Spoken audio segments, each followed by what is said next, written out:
Vamos a estudiar una temática, hermanos, en esta mañana que tiene por título Edificando un matrimonio para Dios. Edificando un matrimonio para Dios. En una sintonía acorde al tema general del Congreso de Matrimonios, edificando sobre la roca. Y bueno, quiero iniciar comentándoles lo que en el contexto de la palabra de Dios identificamos qué es el matrimonio.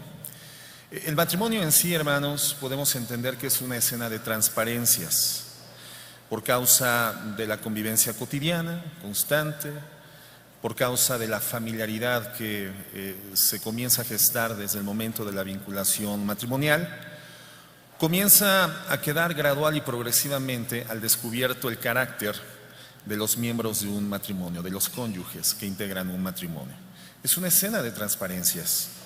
Por lo tanto, el matrimonio es el mejor lugar para que podamos vivir nuestro cristianismo, pero también se constituye en la mejor escena para vivir nuestro paganismo, si no hemos avanzado en el proceso de crecer, de madurar y de santificarnos. Entonces, el matrimonio es un lugar donde a la postre, en un corto lapso de tiempo, el conocimiento es prácticamente total.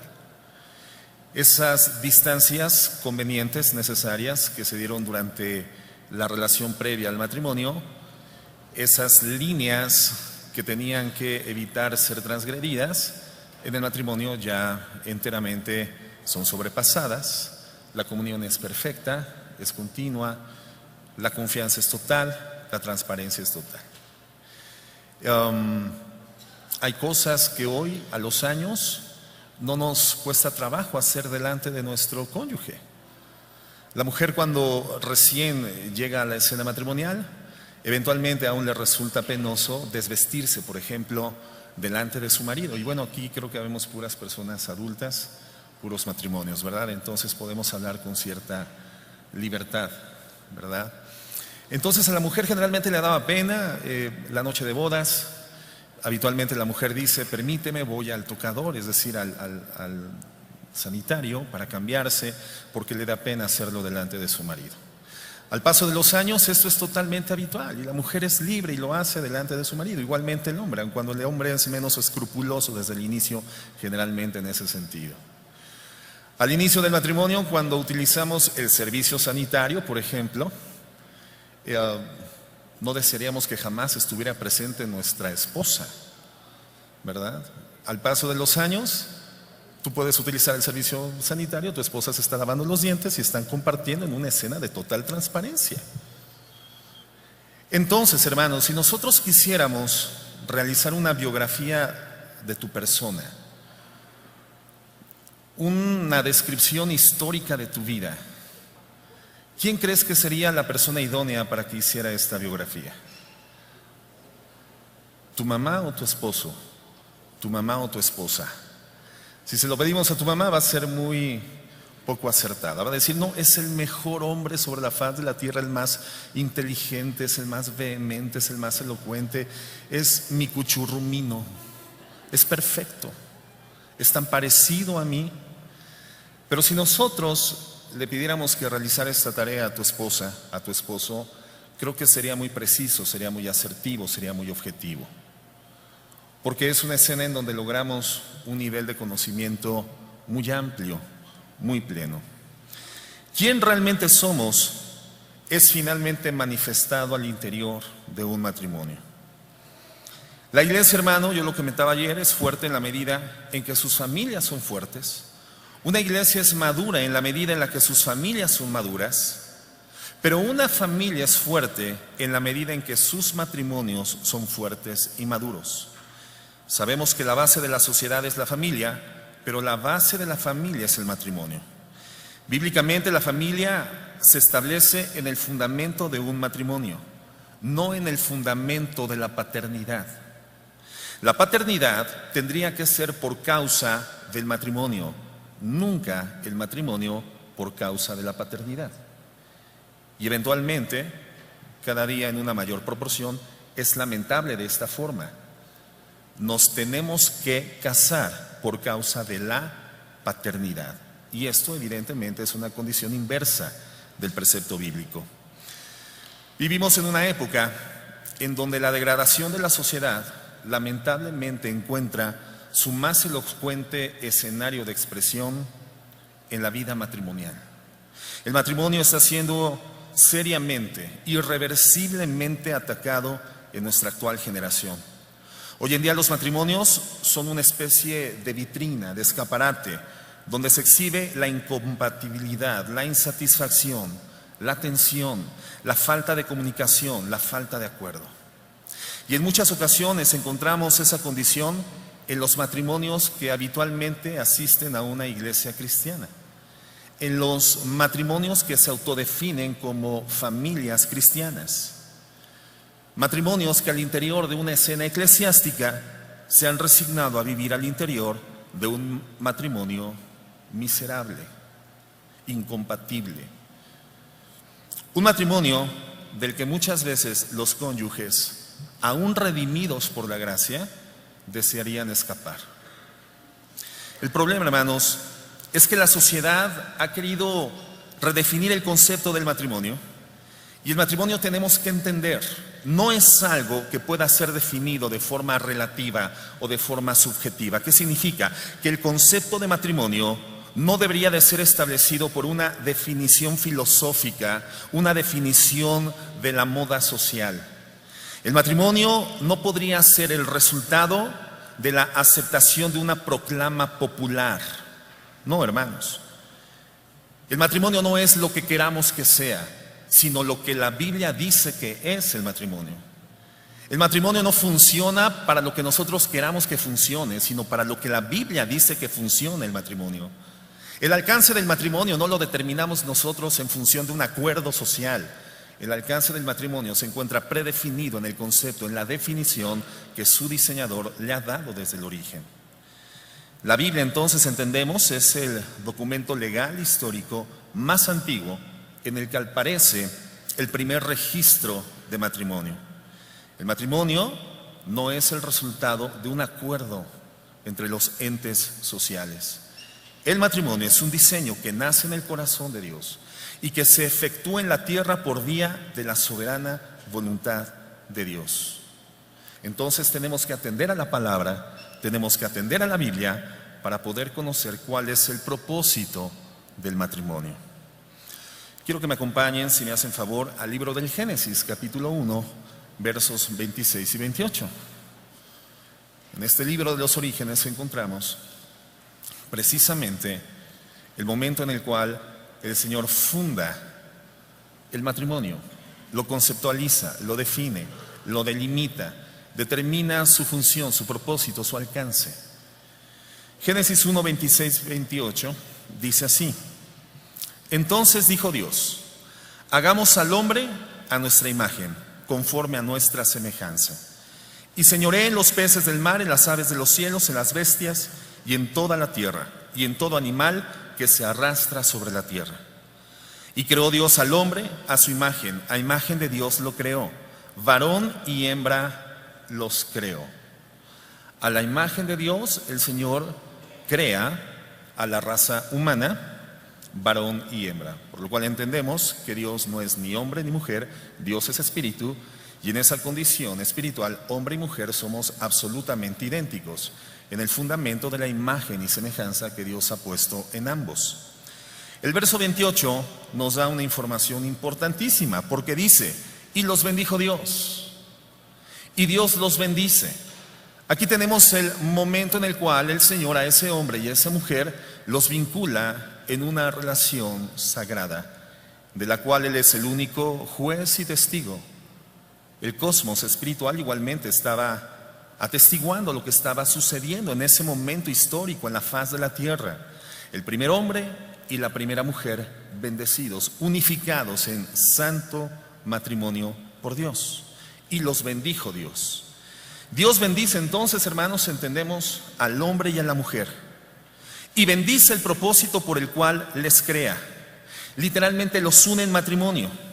Entendemos entonces muy importante, que la única forma de unidad romántica que Dios bendice entre un hombre y una mujer se llama matrimonio. La única forma de unión romántica, de unión amorosa, de unión sexual que Dios bendice entre un hombre y una mujer se llama matrimonio. No existe ninguna otra dinámica alternativa de unión y de interacción romántica y sexual. Solamente el matrimonio. La única base sobre la que un hombre y una mujer pueden unirse y ser bendecidos por Dios y desarrollar cualquier tarea con la bendición de Dios es el matrimonio. Y a continuación dice, y les dijo, fructificad y multiplicaos. Entonces vemos cómo Dios inmediatamente bendice al hombre que crea en dos condiciones, hombre y mujer, los une en matrimonio y les asigna una tarea. Inmediatamente después de bendecirlos, les da la orden, fructifiquen, multiplíquense. Es decir, les está diciendo, formen una familia. ¿En la base de qué? De la unión que Dios bendice entre hombre y mujer, en la base de un matrimonio. Quiere decir que la única forma en la cual Dios puede bendecir a toda la sociedad, siendo el matrimonio el fundamento, la única forma en la cual Dios puede bendecir a una familia es que el origen, es que el cimiento sea un matrimonio. Bíblicamente no podemos entender el concepto de familia en ausencia de matrimonio. Si no hay matrimonio, es muy difícil hablar de familia. En la congregación, bueno, al igual que aquí los pastores, sin duda, dedicamos una parte importante de nuestra vida pastoral a la consejería matrimonial. Y eventualmente llegan hombres y mujeres a pedir consejería para sus relaciones familiares. Y la primera pregunta que nosotros hacemos, mi esposa y un servidor, es ¿cuántos años tienen ustedes de casados? Y eventualmente las respuestas son evasivas. Bueno, tenemos 20 años de estar juntos. Y tenemos 3 hijos. Y 2 de ellos terminaron ya la universidad, el tercero trabaja en tal lugar. Y bueno, nos hemos amado a lo largo de 20 años. Ok, perfecto. Pero la pregunta original fue, ¿cuánto tiempo tienen ustedes casados? Bueno, casados. Lo que se dice casados, pues no estamos. Pero tenemos 20 años de estar juntos y tenemos hijos y hemos generado toda una dinámica productiva en torno de nuestra vida, un medio ambiente de corte familiar. Y lo primero que le tenemos que decir, y discúlpenos, pero no hay forma en la cual nosotros podamos otorgarles de parte de Dios dinámicas de integración para la vida familiar, para la vida matrimonial, porque ustedes no son un matrimonio. El punto es que Dios no va a descender su estándar moral con ustedes para poder aplicar la bendición que Dios diseña en forma exclusiva al matrimonio. Ustedes necesitan, el único consejo que podemos darles es casarse. Tienen que casarse para que los bendiga Dios. Entonces, la única forma de unión romántica y sexual entre un hombre y una mujer que Dios bendice es el matrimonio. A continuación vemos cómo Dios asigna más tareas y dice, llenad la tierra y sojuzgadla, y señoread en los peces del mar, en las aves de los cielos y en todas las bestias que se mueven sobre la tierra. 2 palabras importantes, dice sojuzgad y señorear. La palabra sojuzgar, hermanos, significa someter y sujetar, y la palabra señorear es dominar, dirigir, mandar, marchar a manera de un ejército. Entonces, hermanos, entendemos que el propósito de Dios para el matrimonio fue literalmente hacer una transferencia al hombre del derecho y de la responsabilidad de representar a Dios en la tierra, para ejercer sobre ella un dominio cuidadoso, un gobierno sabio, a fin de que las cosas que Dios creó se mantuviesen en condición productiva. Cuando el Señor dice señoreen y gobiernen, el Señor estaba diciendo, lo mismo que yo hago en el universo, lo harán ustedes en la tierra en representación de mi gobierno. Señoreen y gobiernen. Lo tendrán que hacer de una forma justa, de una forma equilibrada. Por causa de mi señorío, ustedes tendrán que transmitir la evidencia de mi señorío sobre la tierra. Son un canal que transmite gobierno y señorío de parte mía hacia la tierra. Una asignación que Dios da al matrimonio que Él ha bendecido. Entonces, si el mundo hoy en día tiene una idea tan vaga, tan distorsionada y absolutamente imprecisa de quién es Dios, es porque el matrimonio ha fallado en la ejecución de esta tarea. El matrimonio no ha sabido cómo representar a Dios, no ha sabido cómo hacer la obra de Dios, no ha sabido cómo dar a conocer a Dios. El matrimonio ha fallado en su misión, porque el matrimonio del mundo, hermanos, no conoce a Dios. El matrimonio del mundo no conoce cuál es el propósito por el cual fue constituido por Dios. Y el primer lugar, obviamente, donde se tiene que desarrollar esta misión de gobernar y de señorear es en el ambiente familiar.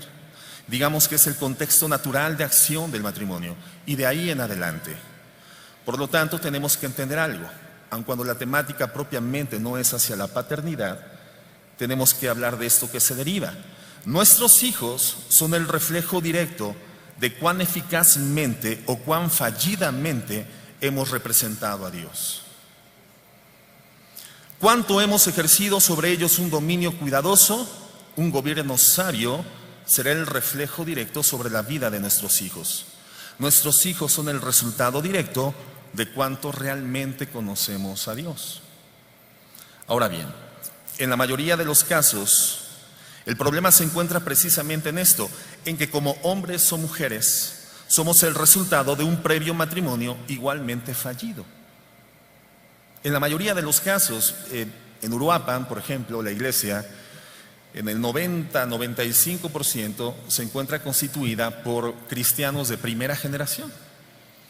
Hace un par de años falleció una hermana, la hermana Amalia, que tenía 94 años de edad, una mujer muy longeva, una genuina cristiana, que ella era ya la tercera generación de cristianos en su familia. Pero era un caso muy excepcional. La mayoría de los congregantes somos primera generación de cristianos. En mi caso particular, mi papá partió a la presencia del Señor, gracias al Señor, habiéndole conocido. Mi madre, que vive, gracias a Dios, es una mujer cristiana, pero llegamos en conjunto. Literalmente constituimos la primera generación de cristianos. Por tanto, pienso que proporcionalmente es así en la mayoría de las iglesias. De tal forma, todos nosotros como hombres y mujeres somos el resultado de un matrimonio fallido. Venimos arrastrando una cultura, una idiosincrasia, una inercia procedente de antecedentes históricos fallidos. Y probablemente, y sin duda, nuestros padres fueron diligentes en intentar fundar en nosotros principios filosóficos, principios de fe, principios religiosos, pero no en el fundamento del conocimiento de quién es Dios, no en el fundamento del amor a Dios y no en el fundamento del servicio a Dios. Entendemos entonces, hermanos, o llegamos, digámoslo así, a un principio importante. El propósito del matrimonio es mucho más grande, significativo, mucho más importante, más elevado de lo que el ser humano puede pensar.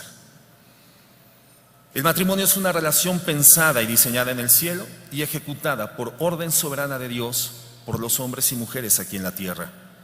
El propósito del matrimonio va mucho más allá de simplemente representar un medio para la realización social del ser humano.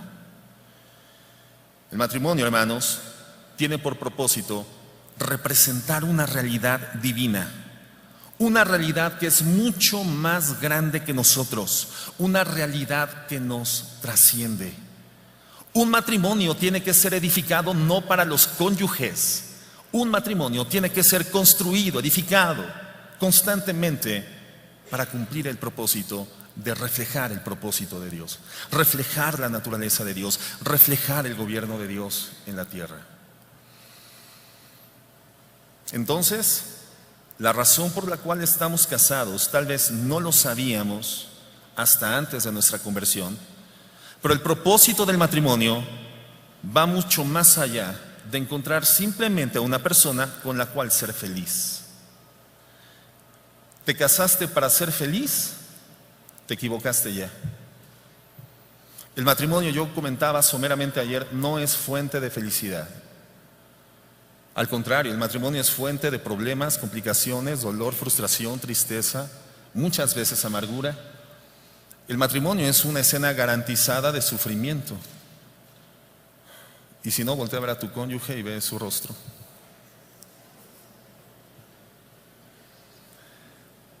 Y lamentablemente llegamos al matrimonio con un propósito equivocado, una intención diferente. Hemos adoptado la definición equivocada del mundo sobre lo que es el matrimonio. Y cuando no conocemos el concepto que otorgan las cosas a quien las diseña, entonces vamos a darle un uso totalmente equivocado.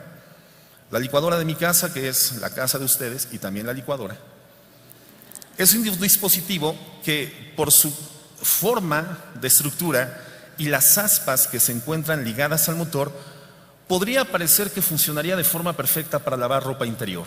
Es un depósito, cabe agua, le echo fab, chaca chaca, enciendo la licuadora y eso comienza a hacer espuma más que el molinillo con el chocolate. De tal forma, hermanos, que si yo utilizo la licuadora de mi casa para lavar mi ropa interior, mis calcetines, hermanos, voy a echar a perder tanto el diseño que es la licuadora como aquello que deposité en la licuadora, la ropa interior, los calcetines. Porque utilicé un diseño de forma diferente a los elementos fundamentales, a los preceptos básicos del diseñador. Ahora hay que darle una compostura a ese diseño atendiendo a los principios específicos del diseñador sobre su diseño.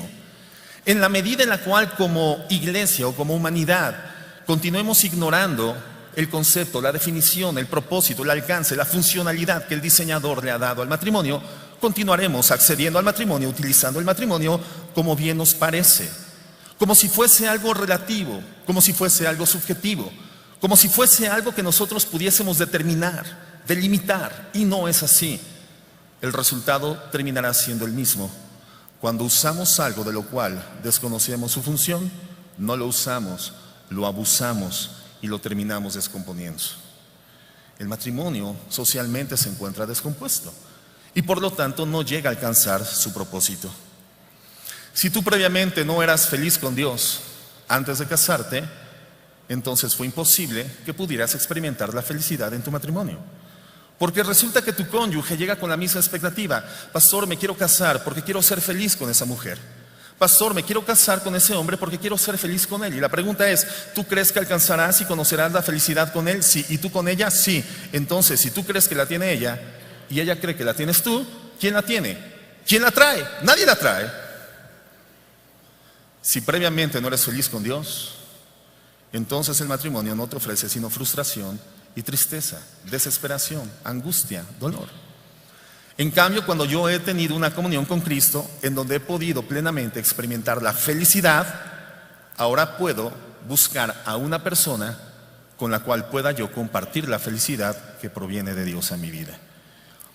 Y a lo más que aspiramos los cónyuges dentro de una cena matrimonial es hacer conductos de Dios, canales de transmisión de parte de Dios, de su felicidad, de su paz, de su estabilidad a la escena conyugal y compartirla y hacerla productiva.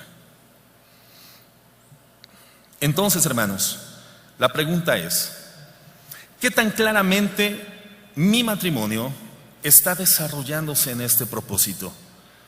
¿Qué tan claramente mi matrimonio refleja el propósito de Dios?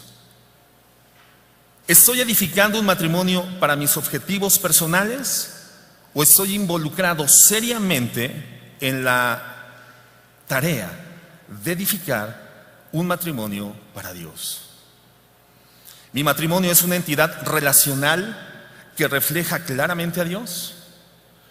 Cuando la gente ve mi matrimonio, ¿se interesa por conocer al Dios en quien digo que creo? Cuando la gente conecta con tu vida matrimonial, cuando invitas gente a tu casa, cuando tienes una conexión social con la gente habitualmente, cotidianamente, es gente que por la naturaleza de convivencia con tu cónyuge entiende que en tu vida, en tu matrimonio y en tu familia hay un Dios. Es movido a ser aproximado a ese Dios, es movido a conocer a ese Dios. Pues así tendría que ser. Si esto no está sucediendo, quiere decir entonces que estamos en el camino equivocado, hemos desviado la ruta, llegaremos a un lugar totalmente diferente al que Dios ha trazado como objetivo para la vida matrimonial. En Romanos 8:28, hermanos, el Señor ratifica esto. Y evidentemente dentro de este contexto se encuentra incluido el matrimonio. Dice, y sabemos que a los que aman a Dios, todas las cosas les ayudan a bien. Esto es, a los que conforme a su propósito son llamados. Porque a los que antes conoció, también los predestinó para que fuesen hechos conformes a la imagen de su Hijo, para que Él sea el primogénito entre muchos hermanos. Entonces, lo que aquí en términos llanos la palabra nos está diciendo es que aquellos que en la presencia de Dios, en el preconocimiento de Dios, en el conocimiento del pasado que Dios tiene en forma total, del presente y de lo futurible, el Señor ya sabía quién por voluntad propia accedería al conocimiento de su Redentor. Y a estos que Dios sabía que serían salvos en el libre ejercicio de su voluntad, ante la predicación del Evangelio, ante la presentación de un Redentor, aquellos que accederían a conocer a Cristo, el Señor les pone un objetivo. Eso significa la palabra predestinar. Predestinar es el griego proorizo, que significa poner un horizonte. De tal forma que predestinación no tiene nada que ver con un proceso para ser salvos. Predestinación tiene que ver con lo que sucede después de que eres salvo. El Señor a los que somos salvos, entonces ahora nos pone un objetivo, un horizonte. Ese horizonte es ser conformes a la imagen de su Hijo Jesucristo. A partir del momento de nuestra redención, comenzamos a caminar hacia esa dirección. Comenzamos a dirigir nuestro caminar, así tendría que ser, en el proceso de cada día parecernos más y más y más a Jesús, lo que los teólogos han definido como santificación. El Señor nos ha imputado una santidad que nosotros nunca ejercimos, nunca vivimos y nunca ganamos. Él la vivió, en la cruz del Calvario se da un intercambio. Nosotros somos imputados con la santidad del Señor y el Señor Jesucristo es imputado de nuestro pecado. Y el que nunca pecó por nosotros se ha hecho pecado para que nosotros fuésemos hechos la justicia de Dios en Jesucristo. Por eso no hay otro nombre dado a los hombres debajo del cielo en el cual podamos ser salvos. Por eso Jesucristo es el único camino al Padre. Por eso el único medio para poder tener un conocimiento pleno por vía de revelación espiritual de quién es Dios es Jesucristo. De tal forma, hermanos, que a partir de ese momento de la imputación de la santidad de Dios, de Cristo sobre nuestras vidas, comenzamos la vida de la fe cristiana, comenzamos el caminar en la fe. Y ese caminar en la fe tiene que redundar en un proceso en el cual tenemos que progresar, el proceso de santificarnos, de poner cada vez más frecuentemente, por periodos más extendidos de tiempo, en ejercicio, en la vida práctica, la santidad de la cual fuimos imputados de Cristo. Santificar, hermanos, significa cada día parecernos más a Cristo por vía de ejercer la santidad, a fin de que terminemos siendo conformes a la imagen de su Hijo Jesucristo. La palabra imagen del griego eikon, que significa la copia de un original. Los cristianos tendríamos que ser, en términos prácticos, la copia de un original que se encuentra en el cielo, Jesucristo. Cuando tú vas a una papelería y pides que te fotocopien un documento, tú recibes la fotocopia del documento y tú lo revisas. Y si no contiene los mismos elementos del original, no estás ante la copia, estás ante una falsificación. El cristiano va reproduciendo cada vez de manera más fiel el carácter de su Señor, el carácter de su Redentor. Un matrimonio que tiene el propósito de reflejar a Cristo, de representar a Cristo, de extendidamente llevar a efecto el gobierno de Dios en la tierra, por la causa de Cristo, que no lo hace, es muy probable que no estemos ante un genuino matrimonio cristiano, sino ante una falsificación de cristianismo en un matrimonio. Ahora, obviamente, hermanos, el camino de la santificación es un proceso, pero es necesario que se vaya registrando un progreso. Si no hay progreso, hermanos, entonces habría que hacer una evaluación seria de cuál es la condición espiritual que guardamos delante de Dios. Entonces, el propósito del ser humano redimido por la gracia es reflejar a su Creador, ser una copia cada vez más fiel e idéntica de su Redentor. Es el propósito del matrimonio cristiano. Entendemos que el propósito del matrimonio va más allá de los simples intereses humanos de los cónyuges que lo constituyen. Siempre el propósito va a ser más grande que nosotros. Siempre el propósito nos va a trascender. Por eso, hermanos, debemos de tener firmemente la expectativa de desarrollar un matrimonio que sí refleje de forma nítida la relación entre Jesucristo y su iglesia redimida. Bueno, ¿cómo entonces tendría que funcionar el matrimonio para reflejar a Dios, para reflejar la imagen de Cristo? Y a la vez igualmente que produzca gozo, alegría a nuestro corazón. ¿Cómo edificamos un matrimonio para Dios? Vamos a Génesis 2, por favor, al verso 18.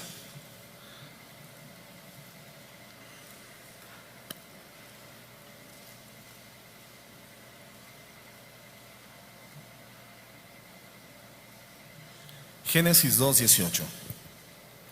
Y dice así: y dijo Jehová Dios, no es bueno que el hombre esté solo, le haré ayuda idónea para él.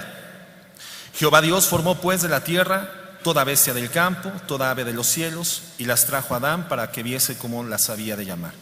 Y todo lo que Adán llamó a los animales vivientes, ese es su nombre. Y puso Adán nombre a toda bestia y ave de los cielos y a todo ganado del campo, mas para Adán no se halló ayuda idónea para él.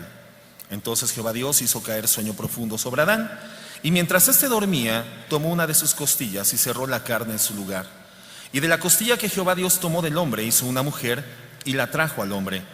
Dijo entonces Adán: esto ahora es hueso de mis huesos, carne de mi carne. Esta será llamada varona, porque del varón fue tomada. Por tanto, dejará el hombre a su padre y a su madre, se unirá a su mujer y serán una sola carne. Y estaban ambos desnudos, Adán y su mujer, y no se avergonzaban. Génesis 2:18 nos da una información muy importante. Dios dice: no es bueno que el hombre esté solo. Eso nos deja ver claramente, hermanos, la grandeza que implícitamente involucra una relación matrimonial. Porque hasta ese momento, hermanos, de Génesis 1:3 hasta el verso 31, en todo el proceso creativo que describe la Biblia, el Señor en cada fase otorgaba una conclusión moral y decía: y era bueno, y era bueno.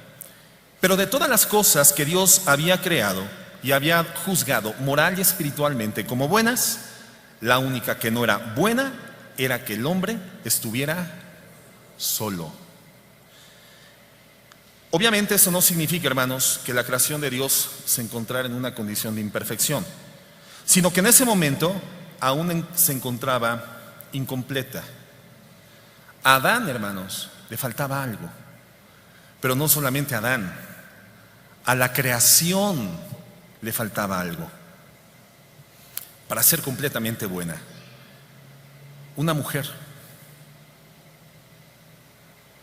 Sin la mujer, hermanos, la creación estaría incompleta y por tanto carente de un sentido pleno y un sentido divino.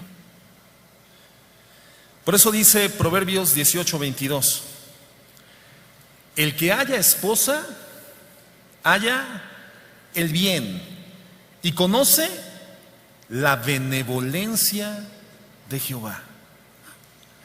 No hay manera en la que el hombre, el varón, en esta tierra pueda llegar a tener contacto y conocimiento pleno y profundo, agudo, genuino, veraz, total, pleno de la bondad de Dios sin una esposa.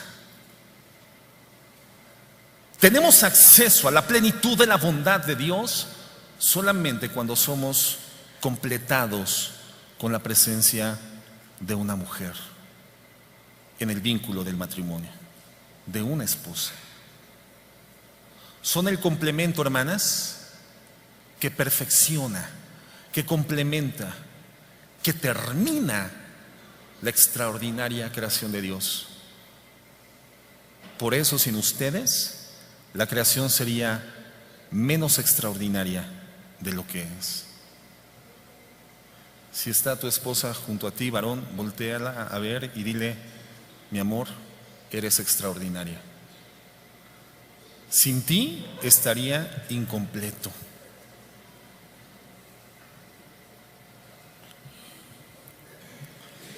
Génesis 2:22 dice: y de la costilla que Jehová Dios tomó del hombre, hizo una mujer y la trajo al hombre.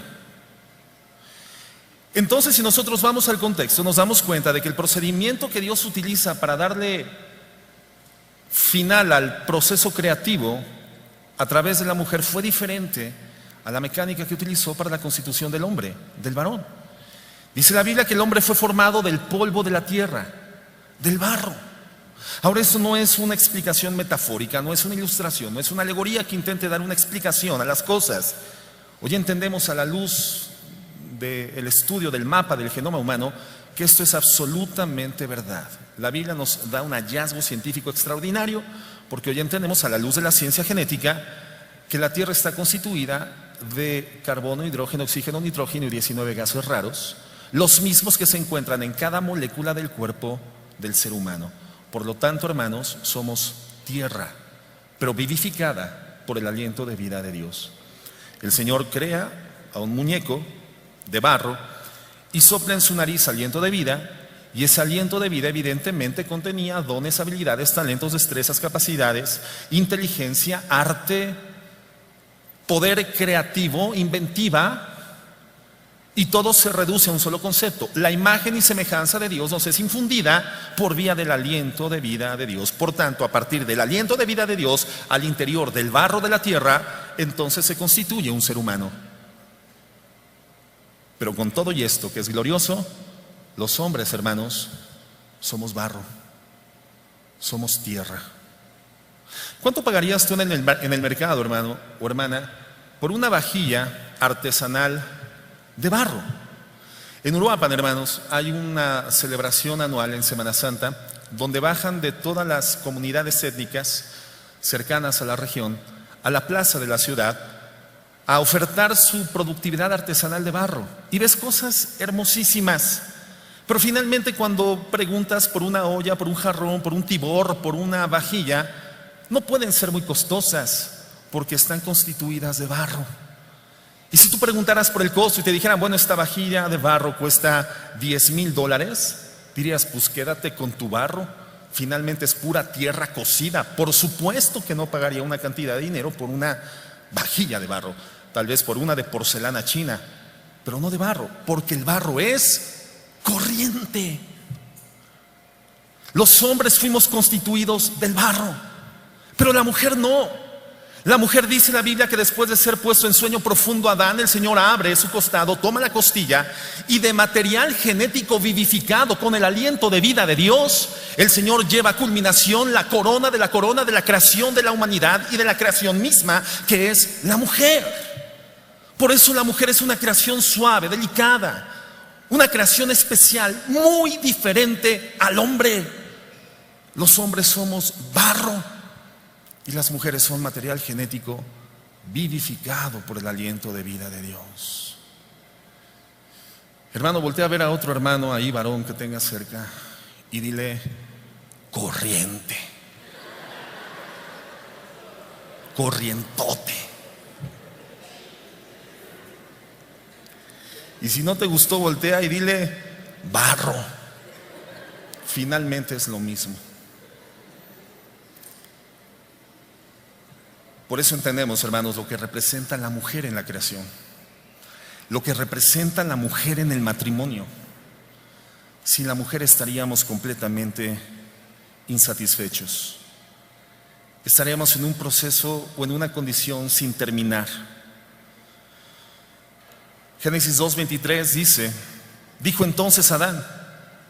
Fíjate lo que hace este hombre. Este hombre la considera. Lo primero que hace es considerar eso. Y dijo: esto es ahora hueso de mis huesos y carne de mi carne. Esta será llamada varona porque del varón fue tomada. Lo que hace Adán, hermano, es reconocerse a sí mismo en la mujer. Hoy científicamente podríamos decir, reconoce su ADN en esa mujer que Dios había creado. Particularmente lo que yo creo que Dios permite al presentarle en este momento a Adán a la mujer, después de el arduo trabajo, la ardua tarea de darle nombre a todos los animales en el huerto del Edén, fue para dos fines particularmente. En primer lugar, para que Adán pudiese valorar la importancia de que él, como ser viviente, también pudiese contar con un complemento perfecto.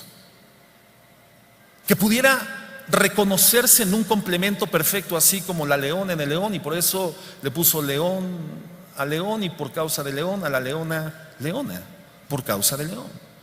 Porque reconoció a la leona en el león, a la hormiga, hormiga, por causa del hormigo. Pero para él, dice la Biblia, no se había encontrado un complemento perfecto. Dios lo deja hasta el final, a fin igualmente de que este hombre entendiera con toda claridad que la constitución de la mujer es única y representa la parte final, la parte gloriosa de la creación de Dios. Todo esposo tendría que ser capaz de reconocerse a sí mismo en su mujer, en su esposa. Efesios 5:28 dice: asimismo también los maridos deben de amar a sus mujeres como a sus mismos cuerpos.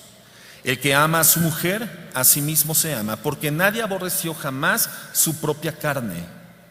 Todo marido tendríamos que tener la sensibilidad espiritual para reconocer nuestra propia carne, nuestro propio ADN en la mujer que es nuestra esposa.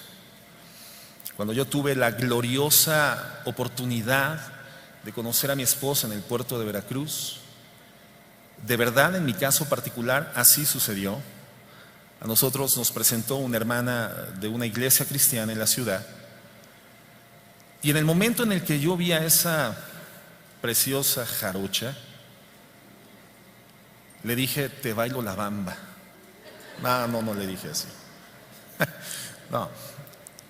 Pero de verdad, hermanos, así fue en mi caso particularmente. Yo percibí algo dentro de mí que me decía: esa mujer es tu esposa. Algo sucedió. No tuvo que haber sido así en tu caso, ni tiene que ser así en el caso de los demás, pero en mi caso fue así. De manera inmediata, ese fue el momento donde Dios me la presenta y yo me reconocí a mí mismo en ella. Yo dije: esta es carne de mi carne, hueso de mis huesos, por eso será llamada Egiluz. Por eso será llamada Egiluz. Yo imagino que tal vez en algún momento Adán comenzó a desesperarse al darse cuenta que esa fila larga, al principio interminable, de animales en la cual iba asignando nombres correspondientes y complementarios, no encontraba nada para él. Y decía: bueno, pues la changuita, aunque ya tiene chango, pero peludita, pero pues es lo más parecido. Y cuando Dios le presenta a Eva, seguramente dijo: qué bueno que no me fui tras la changuita. Esta sí es carne de mi carne, hueso de mis huesos. Así me pasó a mí. Qué bueno que no me fui tras las changuitas.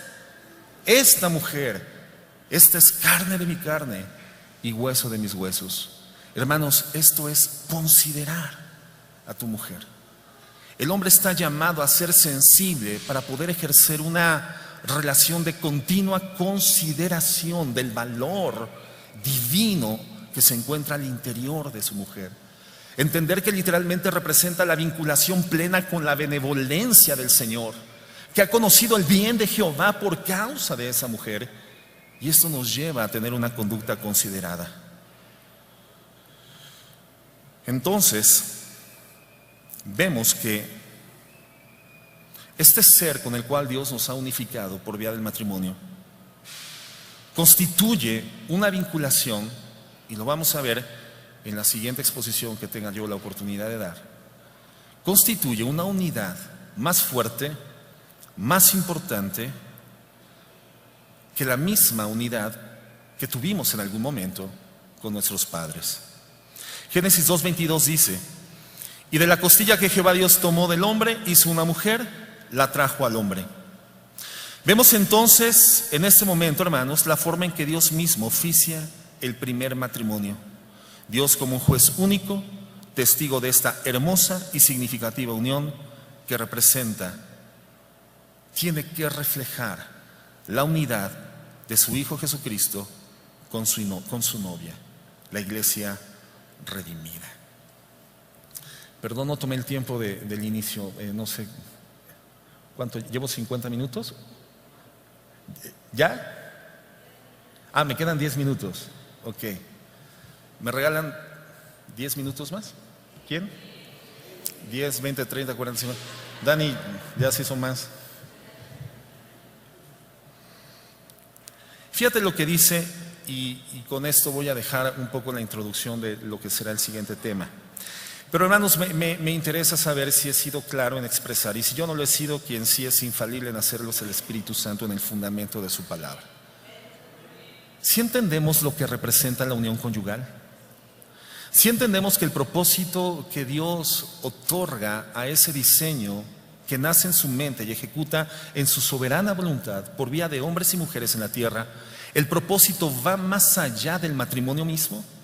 El propósito es superior a los cónyuges que constituyen un vínculo matrimonial. El propósito del matrimonio tiene un alcance divino, literalmente apunta a la eternidad. Por lo tanto, hermanos, tenemos que comenzar a posicionarnos en esa ubicación. Tenemos que ubicarnos dentro de esa delimitación, dentro de esos márgenes. La mujer con quien compartes la vida en el vínculo matrimonial no tiene el propósito de hacerte feliz. Fundamentalmente no tienes el propósito de hacerla feliz, sino que por vía de una genuina intimidad con Dios, ambos puedan reflejar la gloria de Dios. Inevitablemente la consecuencia de esto será la felicidad dentro del matrimonio. Por tanto, la felicidad en el matrimonio no es un fin, es una consecuencia de caminar hacia el horizonte, de identificar esa meta. Ahora, evidentemente, hermanos, en la condición en la cual nos encontramos terrena, dentro de un cuerpo que todavía dirime cuestiones pecaminosas entre sus miembros, esa inclinación que todavía hay presión del medio social que tenemos hacia la pecaminosidad y las pasiones internas que combaten en nuestros miembros y que se ven motivadas por los vínculos de influencia del medio en el cual vivimos, va a ser muy complejo que lo lleguemos a reflejar en forma incólume, perfecta. Pero tenemos que progresar cada día más, cada día más. La santificación en el matrimonio es un proceso en el cual tenemos que progresar. Y un principio es, el que no progresa, regresa. En la vida cristiana matrimonial no existe tal cosa como estancamiento, porque la corriente permanentemente es contraria a nosotros. De tal forma que si algún día tú te cansas y dices, sabes que yo ya no remo más, en ese momento me voy a dar un break, me voy a dar un descanso, me voy a dar una pausa, dejo de remar porque estoy agotado, estoy fatigado, llegué al límite de mi resistencia, voy a darme una temporalidad de descanso. Es una decisión muy poco sabia, porque la corriente no se detiene, la corriente es contraria. Primera de Pedro 4 dice que al mundo le parece cosa extraña que no corramos juntamente con él en el mismo desenfreno de disolución y nos van a ultrajar. La corriente contra la santidad siempre será contraria. Lo peor que nos puede suceder después de haber sido redimidos por la gracia salvífica de nuestro Señor Jesucristo es que el Señor Jesús nos haya dejado en esta tierra. Lo mejor que hubiera sucedido es que nos hubiera llevado a su presencia, pero nos deja en condición de santidad, con la obligación de santificarnos, entendiendo que en la santificación obtendremos igualmente la destreza, fortaleza y capacidad crecientes para poder seguir caminando contracorriente cada día de nuestra vida.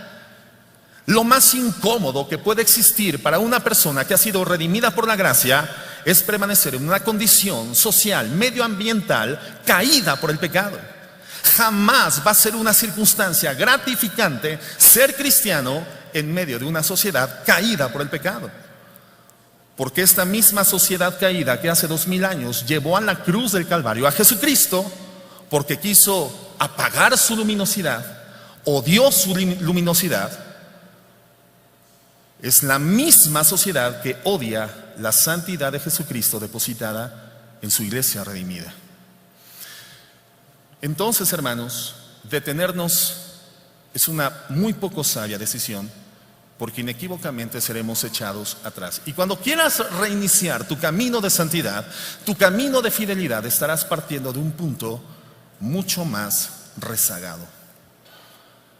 Entonces, hermanos, reflejar a Cristo cada día de forma más nítida, más distinguible, más visible, es un proceso en el cual debemos de registrar constantemente un progreso, porque el que no progresa, regresa. Ese es el propósito. Y termino con Mateo 7:24. Cualquiera que me oye estas palabras, dice el Señor Jesús, y las hace, le compararé a un hombre prudente que edificó su casa sobre la ¿qué? Sobre la roca. Descendió lluvia, vinieron ríos, soplaron vientos, golpearon contra aquella casa y no cayó porque estaba fundada sobre la ¿qué? Sobre la roca. Pero cualquiera que me oye estas palabras y no las hace, le compararé a un hombre insensato que edificó su casa sobre la arena, y descendió lluvia, vinieron ríos, soplaron vientos y dieron con ímpetu contra aquella casa y cayó, y fue grande su ruina. Este contexto, hermanos, se encuentra en la parte final del contexto general del Sermón del Monte. El sermón más prolongado, más largo, más lleno de elementos doctrinales y teológicos que el Señor Jesucristo dicta a sus discípulos.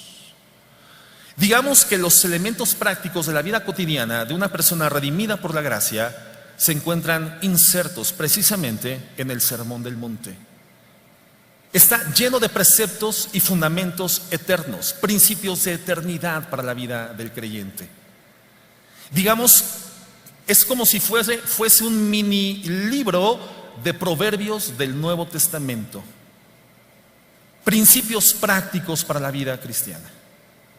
De tal forma que cuando en la parte final el Señor Jesucristo define estas palabras, cualquiera que oye estas palabras, ¿cuáles? Los principios prácticos de la vida cristiana insertos en el Sermón del Monte. Cualquiera que oye estas palabras y las pone por obra, le compararé a un hombre prudente que edifica su casa sobre la roca. La palabra casa es el griego oikodome, que significa familia. Cualquiera que edifica su oikodome, su familia, su matrimonio, sobre estas mis palabras, está edificando sobre un firme fundamento inamovible. Inequívocamente vendrán vientos, lluvias, tempestades. Darán con ímpetu contra tu casa, contra tu matrimonio, contra tu familia.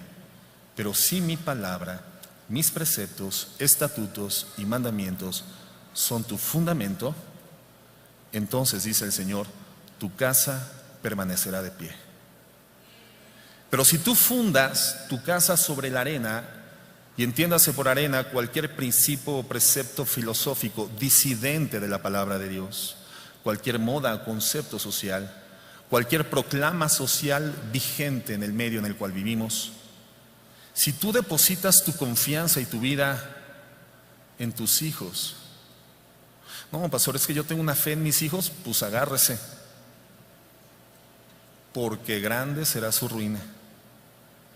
No, pastor, es que yo tengo una fe tremenda en mi marido, pues agárrese fuerte, porque pronto se puede hundir.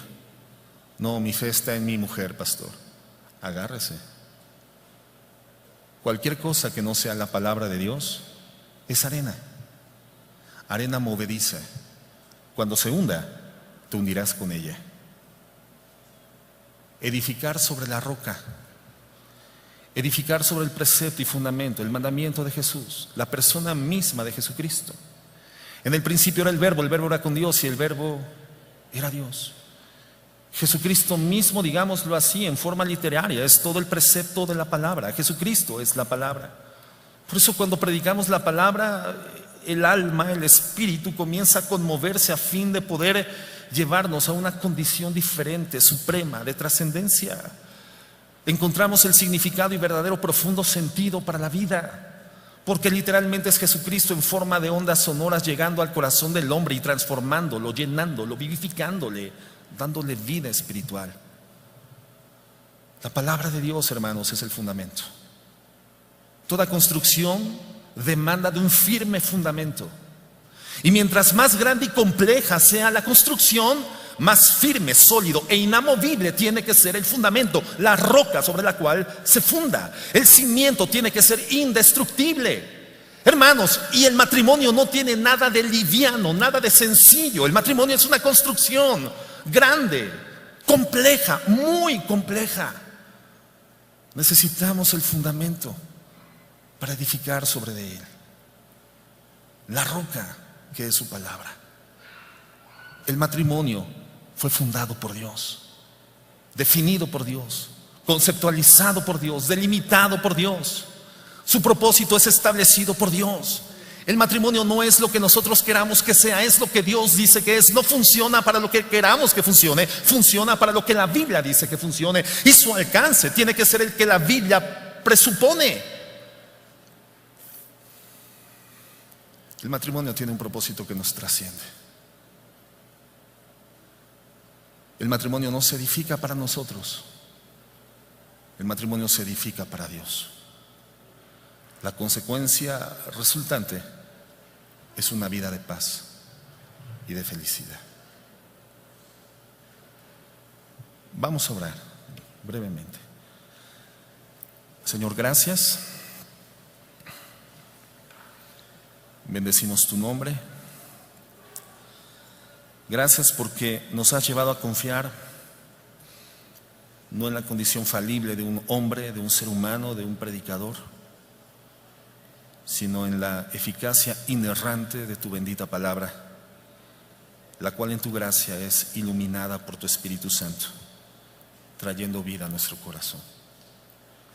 Gracias por nuestros matrimonios. Gracias por la mujer que nos has dado a cada uno de nosotros, con la cual podemos entender tu gran benevolencia y tu gran amor. En el nombre de Jesús, amén.